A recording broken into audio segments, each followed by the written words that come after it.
Hello,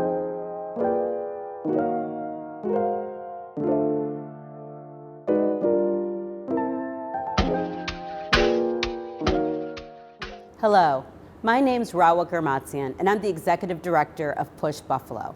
Push Buffalo is a community-based organization that works at the grassroots level at the intersections of racial, economic, and environmental justice. We've decided to launch a pilot project called Out of Gas and In with Justice. Why is Push doing that? Well, we're doing that because we helped to pass the most ambitious and equitable climate legislation in the country called the Climate Leadership and Community Protection Act, which says that New York State has to transition off of fossil fuels by 2050, and that is economy-wide. So we thought it was important to understand how we do this right here at the community level with the residents that live right here in our neighborhoods. And so what we're gonna do is transition them from gas stoves to induction ovens. We're going to install new heat pump technology. We're going to see what kind of health benefits this will have on our community residents.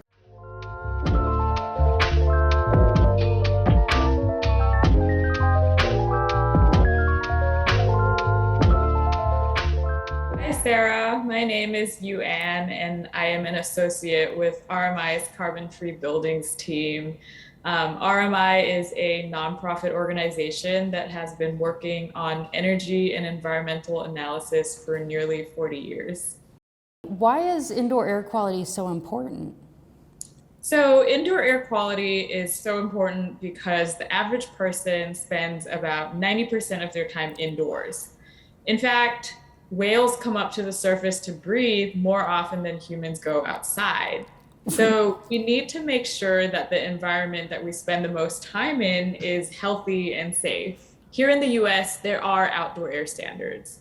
Power plants, cars, trucks, other polluting sources must follow very strict sets of rules about the amount and type of pollution that they are releasing into the air. But those rules do not apply to indoor sources of pollution. So indoor levels of pollution may sometimes be 2 to 5 and occasionally even more than 100 times higher than outdoor air pollution.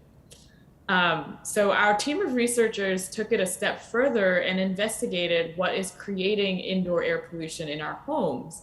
And we found out that gas stoves and ovens impact indoor air quality more than other equipment such as furnaces and boilers.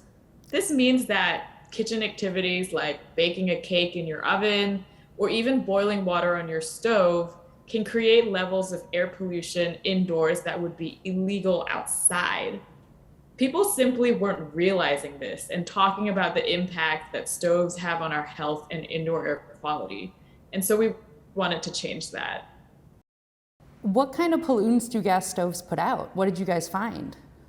Depending on how much and how long you've been exposed to pollutants, you're more likely to experience increased blood pressure, asthma, heart attacks, strokes, and even lung cancer.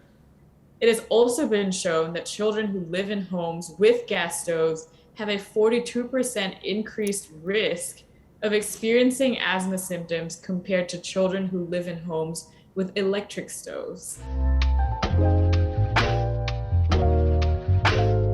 My name is Ricardo Piedrahita. I have a PhD in mechanical engineering, but I've been doing air quality research for about 10 years now.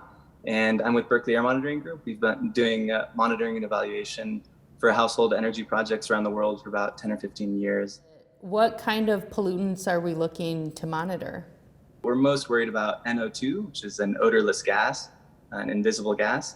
So yeah, it's nitrogen dioxide, and then we're also worried about particulate matter. Okay, and we're going to be using the home health box to monitor the air quality, right? Yeah, the home health box is a really cool new instrument. It's actually just been put out by a company called Access Sensor Technology. The air goes in through these inlets on the bottom and exits through these side ports. And so through the inlets, we measure PM 2.5, and then we also measure a whole bunch of gases, including NO2. Should people be worried about COVID with this box? I don't think so. I think we're doing it in a really safe way, and that's one of the reasons we're using this box. In fact, we're going to sanitize it all and take it back to the office and have it clean, and then take it to the next household. Does the box make noise when it's on? It's really quiet. I can't hear it myself when I'm doing my normal stuff. Hi, I'm Michael Johnson, the Sustainability Campaign Coordinator here at Push Buffalo. We're going to be talking today about the induction stove that participants in the Out of Gas pilot will be receiving. What you want to do to test if your cookware is going to be compatible with the stove is just attach the magnet to the stove, or excuse me, to the cookware, and if it sticks, then you mean it works with the stove.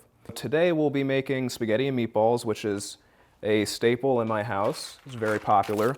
In this pot here, I've got just my water. I haven't even turned it on yet, but I just got salt and the olive oil in here. So we're gonna go ahead and turn this burner on, hit the plus button once so that P shows up on this display here.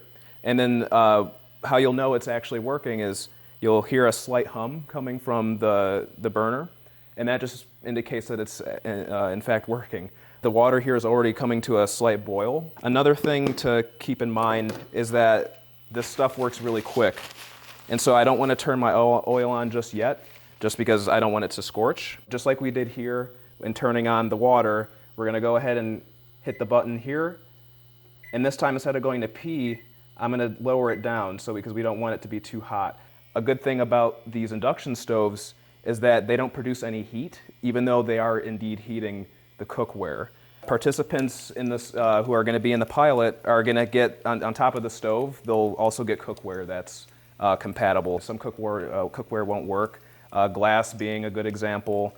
But if you have cast iron, which I know I have a couple that have been passed down to me and my family, so those are very sentimental to me and have a value, personal value. But those work. It's only been about a couple minutes, and the water is already performing better than it would at home with my gas stove. And a really positive benefit to these stoves is just how quickly that they can make your food.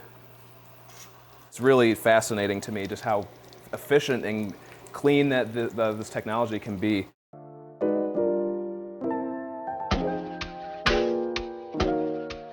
Cold climate air source heat pumps. Air source heat pumps work the same way a refrigerator does, using refrigerant to transfer heat. Unlike a refrigerator, heat pumps can provide both heating and cooling in one system. Heat pumps are easy to use. Just set your thermostat to the temperature that you want and leave it. They don't use fossil fuels to work. And so, heat pumps are a better option for both the people and the planet. I've been here a couple of winters, and it's been working fine. The heat pump I have is a forced air system and works very well and evenly throughout the house. I'm very comfortable in the house with these heat pumps. They're very efficient, and in summer they're great as an air conditioner. I would recommend heat pumps to everybody. So if you're interested in learning more about the Out of Gas pilot and how you can participate in the pilot, feel free to reach out. My information's down below. We can set up a time to meet here at School 77 where you can test out the induction stove for yourself. COVID protocols would be respected, so no need to worry about that. And yeah, you would have a perfect opportunity to see just how revolutionary these induction stoves are. Thank you.